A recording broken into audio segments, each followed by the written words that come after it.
Can you hold your breath for this entire video? Please don't try that, but for some freedivers, that's easy.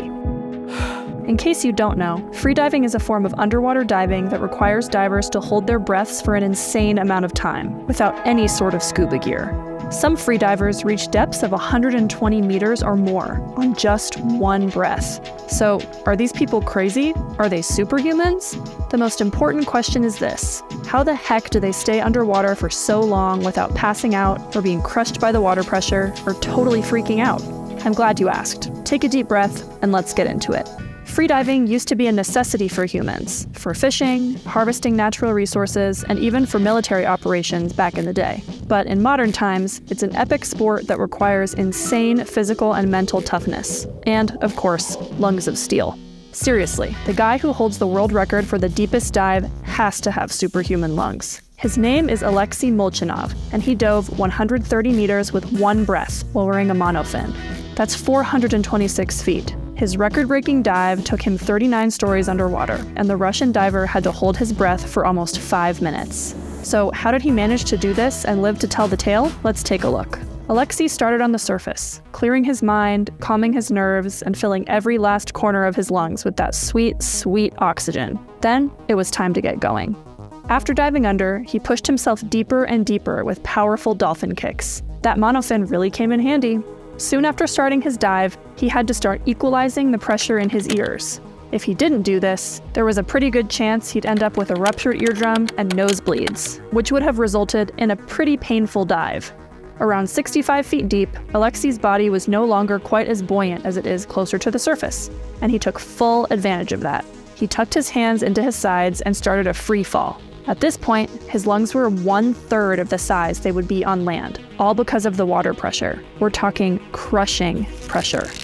By the time he reached the bottom of his dive, his lungs were 1/10 of their normal size. At 130 meters deep, Alexei was withstanding a water pressure of about 145 pounds per square inch. That's about 9 times the pressure we're used to on land at sea level. Alexei's body moved blood away from his limbs to protect his vital organs, and as a result, his heart rate slowed down, which helped him stay underwater longer and maximize the use of all the oxygen his body had left.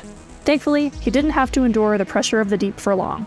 After reaching full depth, Alexei didn't hang around. To prove he achieved the full 130 meters, he grabbed onto a special tag at the end of his dive rope. For his whole dive, Alexei was attached to this dive rope, so he could be pulled to safety if the worst happened. It also doubled as a guide to make sure he swam straight down. So, the worst was over and the rest of his dive was a walk in the park, right? Wrong.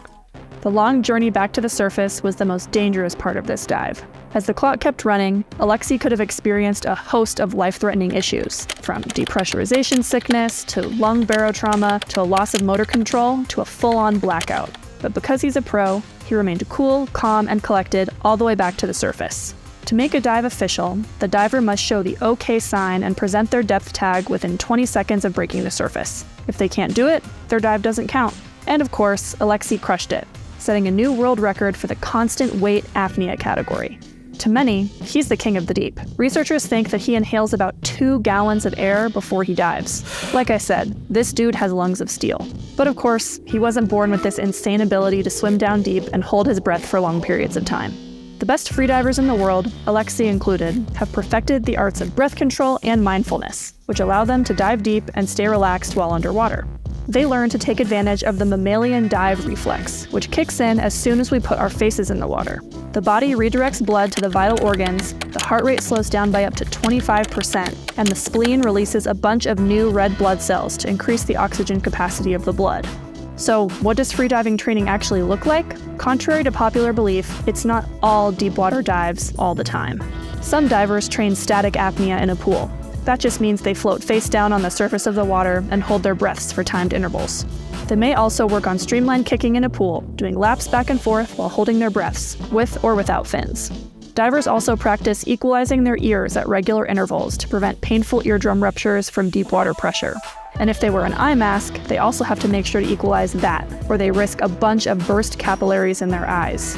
Ideally, divers will find a regular pattern of equalizing that becomes second nature, so they don't have to think about it.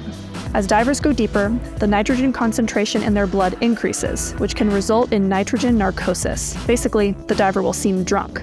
With more diving experience, the symptoms of nitrogen narcosis may get better, and divers become better able to manage it. But most freedivers, even the pros, have to deal with this. Just like any other sport, athletes slowly build up to deeper dives, always going with a buddy who can look out for signs of blackouts and other potential dangers. This is not a solo sport. If they have access to deep water, freedivers will obviously take advantage of that for training too. The key to being able to complete multiple dives in a day is the amount of time spent on the surface, which is called the surface interval. The surface interval helps prevent decompression sickness and allows an excess nitrogen to move out of the body through a diver's exhales. For a dive up to 30 meters deep, divers will need a surface interval of 3 to 4 times their dive time. Depending on where a diver wants to dive, they'll also need to get used to different water conditions, including cold water, changing currents and tides, and crazy weather. If a diver isn't prepared for certain conditions, they could end up in a pretty dangerous situation. There's lots of work to be done out of the water too. Freedivers should be generally fit, using the strength and endurance they gain from working out in the gym or in the pool to their advantage on dives. Divers also need to have flexible and strong respiratory muscles to make sure they can inhale as much air as possible before submerging. They'll spend time strengthening their diaphragm and intercostal muscles, the muscles between the ribs, with breathing exercises and stretches. Some divers will walk, run, or cycle while doing breath-holding exercises. The final piece to successful freediving is mental. Some people argue that freediving is actually 90% mental.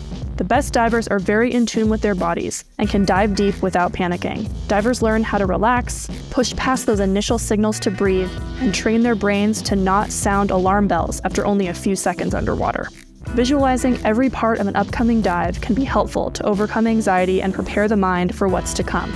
Over time, divers learn how to dive without fear, teaching their brains to handle more intense diving experiences and a lot less oxygen. So, if you want to try freediving, all of this is good news. Even if you can't hold your breath very long right now, it's possible to improve your breath control and enjoy diving a little deeper.